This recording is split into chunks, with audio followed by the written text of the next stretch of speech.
Good evening and welcome to Business Today.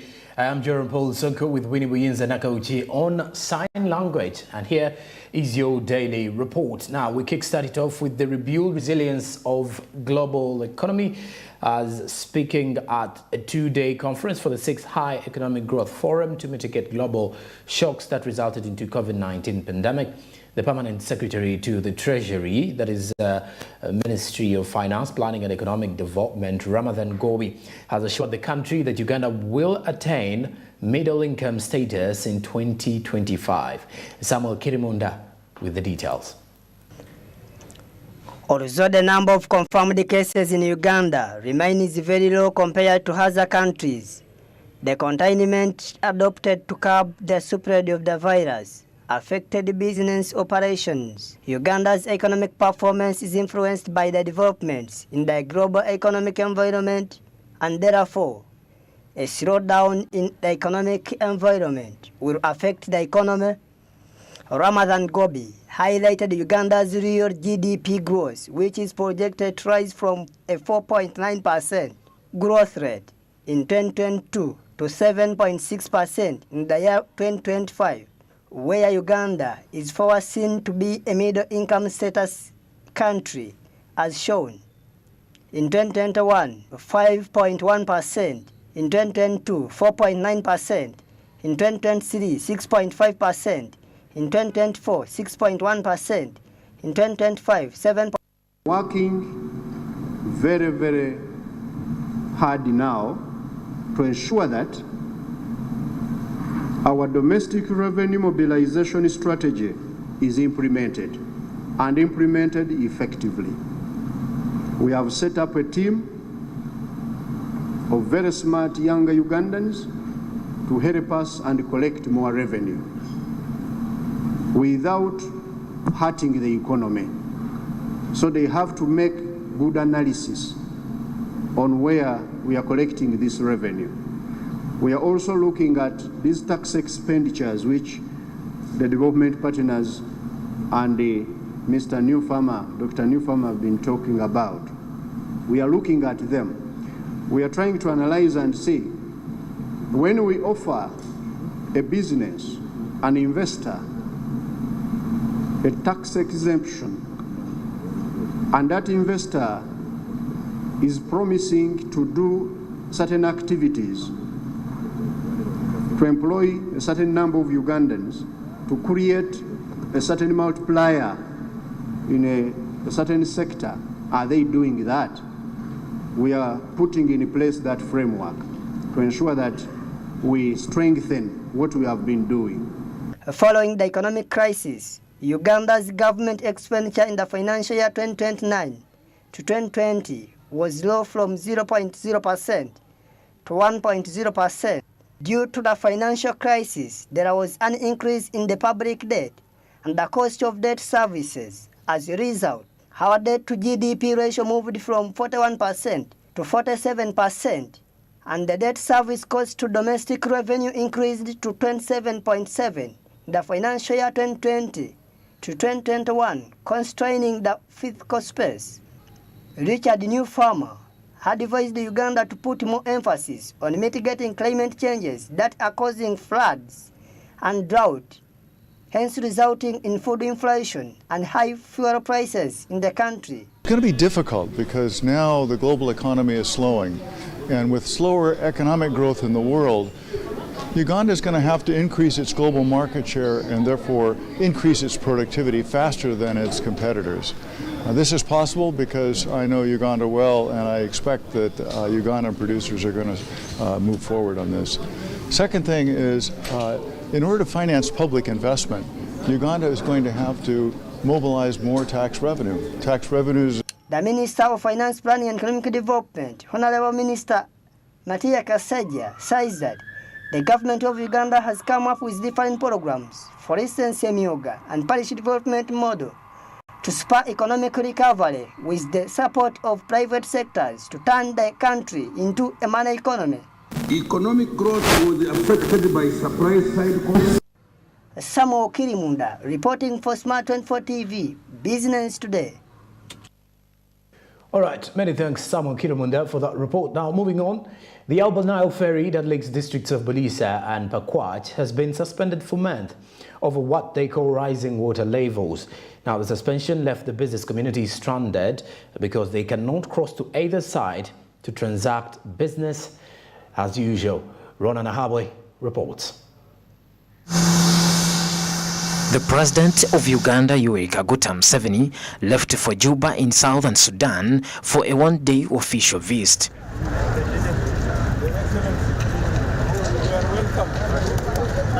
He attended the graduation of the first batch. Away from that report, we get into a report regarding the Albertine ferry that links districts of Bulisa and Pakwach, which has been suspended for months. Sorry for some bit of technicalities in there. We shall have that report later on. But now, currently, we're having the Wanseko Panyima ferry report.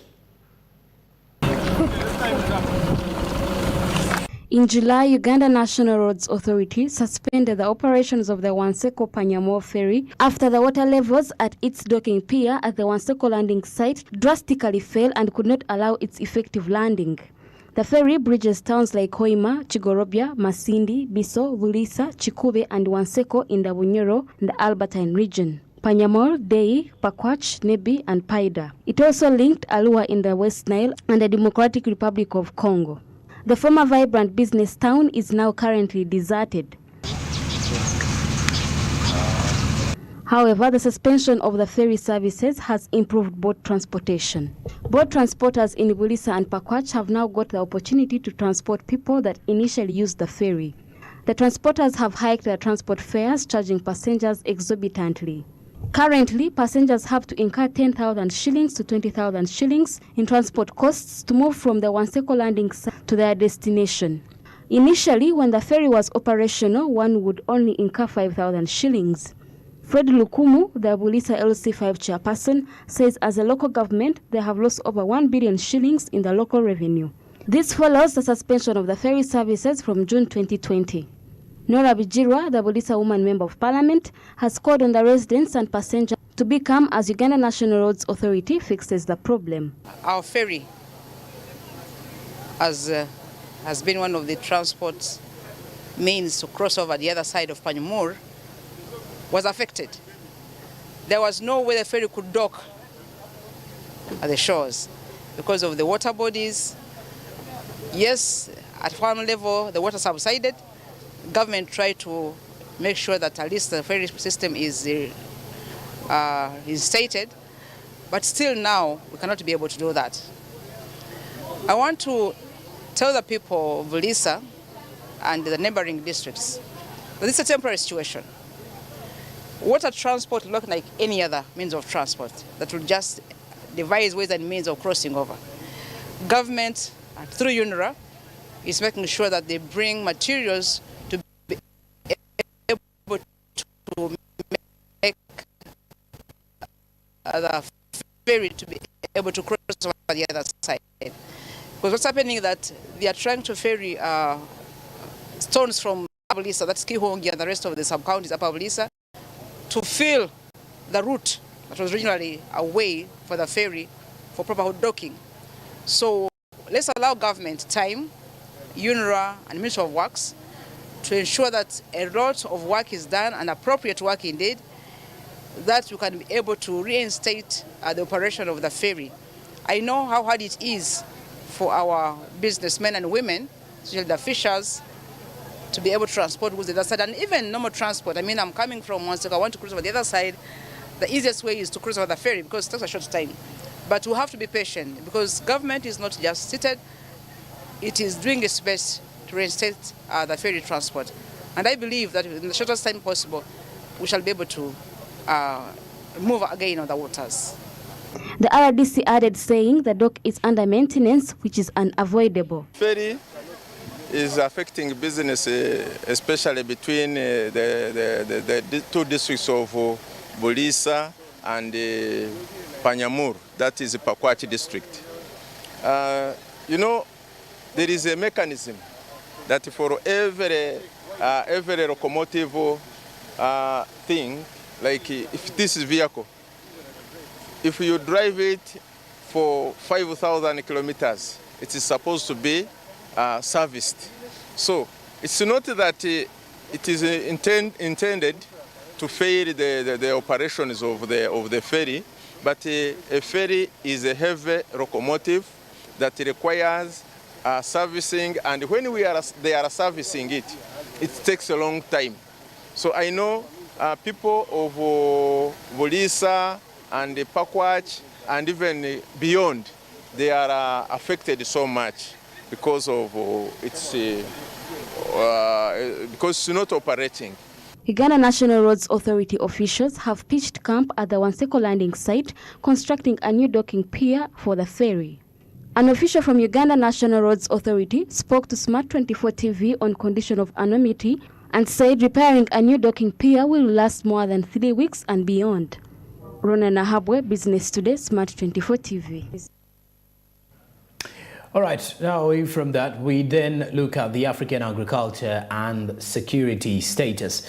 Agriculture is in phase of rapid commercialization, and speaking during the graduation of cadets in South Sudan, President Museveni said that there are 4 sectors for economic development, citing commercial agriculture, industry, services and ICT. He encouraged South Sudanese to put the 4 core sectors on the forefront. Peterson Mombere compiled this report.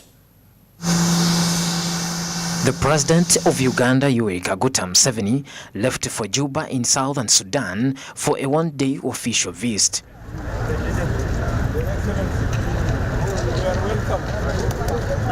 He attended the graduation of the first batch of the necessary unified forces of the Republic of Southern Sudan, as Uganda being one of the guarantors of the Southern Sudan peace deal.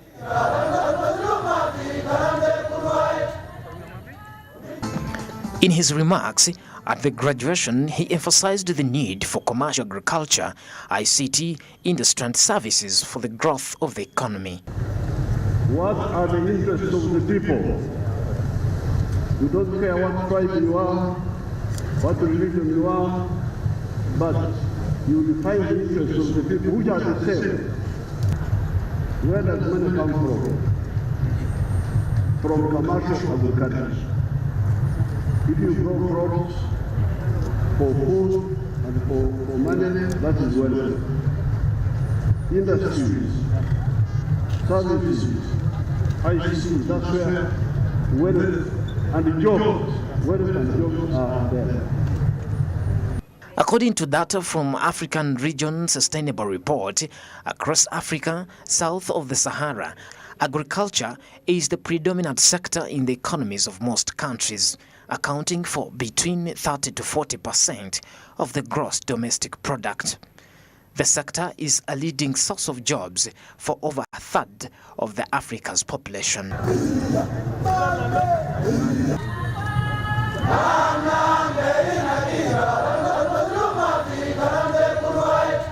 Most of the African leaders therefore want to galvanize action and forge new partnerships that can help Africa to achieve a vibrant farm economy that contributes to more growth.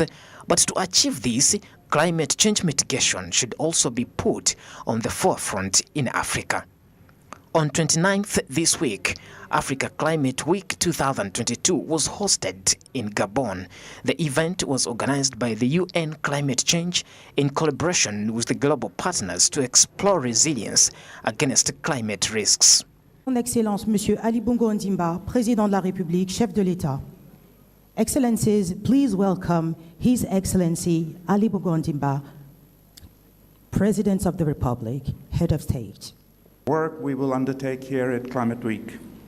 It should inspire us and remind us that every nation in Africa and around the world can and must be part of the solution, because there are many opportunities and it's not just doom and gloom. With eyes on Africa, we are here today to take a step forward together. We are here to unite in the common cause of climate action. We are here to forge new partnerships and fortify existing ones. But for sustainable commercial agriculture in Africa, peace has to be a focal need. From today, you are not the military wing of any of the parties. to the country. Pedson Mumbere, Smart 24 TV, Business Today. All right, now we look at nutrition business. With the increasing prices of essential commodities in the country comes a deficiency of essential nutrients in the body. Now, nutrition in Uganda has been neglected for quite a long time. However, if not addressed, this will force the government to spend loads of money to counter the problem. Now, Bronia Katosime analyzes more in this report. Malnutrition is a serious condition that occurs when a person's diet doesn't contain the right amount of nutrients. According to reports, the consequence of food nutrition is on the economic productivity of Uganda between 2006 and 2016 is projected at $920 million, about 1.9 trillion shillings. The main nutrition deficiencies are iron deficiency, $380 million and $150 million for iodine and $390 million for stunted growth. This is because of the loss of physical products and the loss of the ability to compete due to lack of the right IQ. When all these are combined, the country loses an estimated 6.2 trillion shillings, which is close to a quarter of the country's budget. However, a frequent visit to a nutritionist can help moderate deficiency issues and help one work to their most potential. 10 parameters we do if you come to like a nutritionist or a medical personnel. First, it's called the nutrition status assessment. So what we can do is we can do physical signs, like we tell the professional tells that maybe you have pale hair, or maybe you lack enough blood, so you're looking pale, so things like that. Then we move forward to confirm what we are doing. We confirm through like lab work, or we can confirm through, like, we call it anthropometry. We take measurements, your height, your weight, and refer it to the references. If you are lacking somewhere, then we can diagnose and say you are underweight, you are overweight. Yes. Malnutrition in its general sense is you're either taking too much of a certain nutrients or little. So you can have the over nutrition and you can have the under nutrition. Yes. So for the over, it's when you have excess of what is required. For example, that's like obesity and overweight. Then if we have the undernutrition, which is mostly the one people know, we have the underweight, the wasting, the stunting. Yes. The necessary amount of money, you can't be able to purchase the right foods. Or if you have restricted income, even the diet is also restricted. So if we normally recommend having like maybe 5 to 6 servings of fruits and vegetables, but if you're not well enough or you're not able to get that money, then you might find that the person is only just taking 1 or 2 or even not at all. Yes, so money does affect nutrition negatively and positively. Smart 24 TV reached out to a nutritious business owner and nutritionist who informed us about the alternative products for consumers to keep a balanced diet. Carol, the nutritionist, explains how there is a low consumption of fruits in a country known to have plenty of fruits. Oats, pumpkin seeds, whole grain wheat, roasted sweet corn, soya, amaranth, those are those seeds. We make sure that we get quality seeds, quality grains from farmers. We clean them properly. We follow all the procedures. We follow all the standards that are put in place by UNBA. Unfortunately, if the biggest part that we need the fruits and vegetables, sadly, we don't eat it that much. Why we need it in big chunks is the body needs to fight illnesses, the cough, the flu. And when we go to the restroom, we are losing part of the nutrients, because unfortunately most of them in the fruits and vegetables are water soluble. That means if you sweat, you're losing. Yes. For carbohydrates, if I can expound more, these are the ones that give us energy, what we call food emmere. Then the proteins is what we normally call as sauce, the fish, the chicken, plus also other products like eggs, milk, all that is protein. Then lastly, the fruits and vegetables, the biggest part. Yes. One needs to budget from the income one earns for good health. It is advisable to eat healthy and consume many fruits and vegetables, as it contributes to the development of critical thinking and solving profitable issues. Bronia Katsime, Business Today, Smart 24 TV. All right, now with that report, we do head into a break. We shall return with more from Business Today. Stick around.